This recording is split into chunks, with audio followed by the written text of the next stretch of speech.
Hello guys, welcome back to another stock market update. We are going to try something different today, and we are going to start off by talking about Bitcoin. I will get into the overall market and talking into the NASDAQ here towards the end, but I want to start off by talking about Bitcoin because it is so interesting what is happening in this market, and I think I have Bitcoin pegged. I think I know what moves it is about to make because it's starting to follow Elliot wave principles very, very well. So basically, take a look at this. I'm going to put a count on this price action here right now. All right, so this is the count I have on Bitcoin currently. Here was our wave one, there was two, and following Elliot wave, this should make a 618 retracement, which it did perfectly. There was our 618. Right as price peaked its head over 618, it reversed, and then you started your wave three. Wave three was extremely aggressive. We can tell this is a wave three. It followed another characteristic. It had a massive gap down that didn't get filled in course of the price action. And then we continue to accelerate lower. Now, this is key right here. We had this massive reversal right here on huge volume. Okay, so this is where it's pivotal because this could have just been an A, B, C. Then price could just keep going higher and break the all-time high. That could have been a possibility up until today. Okay, so like I said, this was the pivotal point. This could have been the climax bottom that changed us to go bullish. That was one possible scenario, or it could have just been a bounce for a wave four. Here is why I think this is a wave four, and we're going to continue down for a five. Because in order for the trend to change, you would have to see price go up, which it did, and then your pullback would need to be to the 618. But check this out. When I woke up this morning and I Googled the price of Bitcoin, look at what I saw. So when I woke up this morning and Googled Bitcoin, here is what I saw. Price has dipped down to about 3,300, and it was lower this morning. I believe the low earlier today was around, let's see if the low earlier today was around 31,3332, as you can see right there. So going back to our chart, that would put us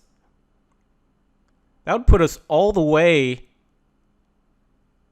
That would put us all the way down here, which is way past our 618. So I think that this bottom here is threatened. Okay, and that is huge. For us to make this significant volume, making volume like this should turn price the other way and make it continue higher. But for us to make this significant volume and then break that low, potentially break that low, it hasn't been broken yet, but break it a couple of days later is significant and signifies significant bearish action.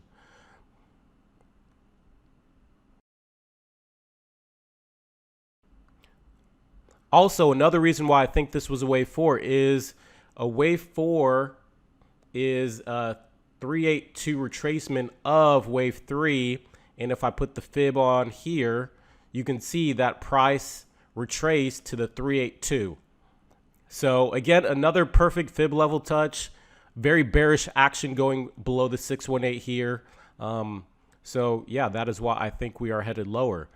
So let me zoom back out and show you where I think we are headed. So for wave five is kind of wild. Wave five could, the only thing guaranteed about wave five, and this isn't always guaranteed, is that it is going to break this low right here. Most of the time, wave five breaks this low. Sometimes you could get a truncated fifth, but I don't think that's what is going to happen here. We should break this low, and if we do break this low, that's going to be key, getting below 3146. If we get below there, then our targets are somewhere between the 618 extension and the 100 extension. And I think the 618 is going to be a decent place to bounce and end our wave five here. The reason I say that is because we have weekly demand to our left. You look at the volume shelf on the right, that is a significant area. That is a higher volume shelf than where we currently bounce from. So this would be a great place for a counter trend rally right here and an end to our wave 5. So I'm going to take this 5 right here. I'm going to move it down to here because that is our target for our 5th wave. Here is what you need to understand, though, about all of this, okay? None of this is confirmed. We aren't confirmed to go lower, okay? I only think we're going to go lower if we break 30,146. If we can hold there, an invalidation of this bearishness, the more bullish scenario would likely happen if we can get over 42424. Okay, easy level to remember. We are bullish above 42424 and we are bearish below 3146. Okay, but I am leaning bearish. And if we do confirm the bearishness, okay, our 5 waves are going to look something like this. Okay, this will likely be the bottom somewhere in here. Okay, but that is not the end of it. Okay, this is only one leg of our 5 wave scenario. So this would just be leg A. Okay, this is my longer term prediction in Bitcoin. That would just be leg A. We would get a counter trend rally, an A, B, C. That would probably take us back up to this area right here. Notice how over here this was support and this was kind of support here. Well, I think if we get a counter trend rally, that this area is going to act as resistance. This would be our B leg of our sequence down in Bitcoin. And then from here, I think we would get another 5 wave move down. That would take us lower. And I think ultimately, you're going to end up down here at about 12,000 on Bitcoin. That is where I would be a buyer in Bitcoin. Okay. And this kind of works out because so this would be the end of C. This would be 4 or 5. Okay. The proportions of this work out because I did the, I measured this out from here to here is about a 70% decline in Bitcoin. This move right here is about 70% move. And then also the C leg from here to here is about like a 68% decline in Bitcoin. So you want your typically legs A and C are very similar in their length, and they are here percentage wise. Another data point I want you to keep in mind going forward is that if you zoom out to the 10-year chart in Bitcoin and focus in on the RSI, look at where we are on the RSI. We are hanging out around 26-ish. Look back in the past. Look how low we've gotten in RSI previously. You know, back in March of 2020, we got as low as 17, 18. And then back in 2018, Bitcoin got as low as 11 on the RSI. So we are not near historic RSI levels, even after this 50-some% drop. Okay, we have plenty to go.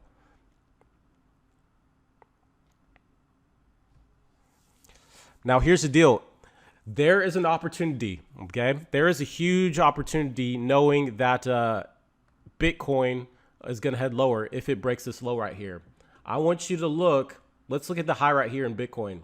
The high was on April 14th. Now let's take a look at gold. Gold has done a pretty good job of being inversely correlated to Bitcoin. The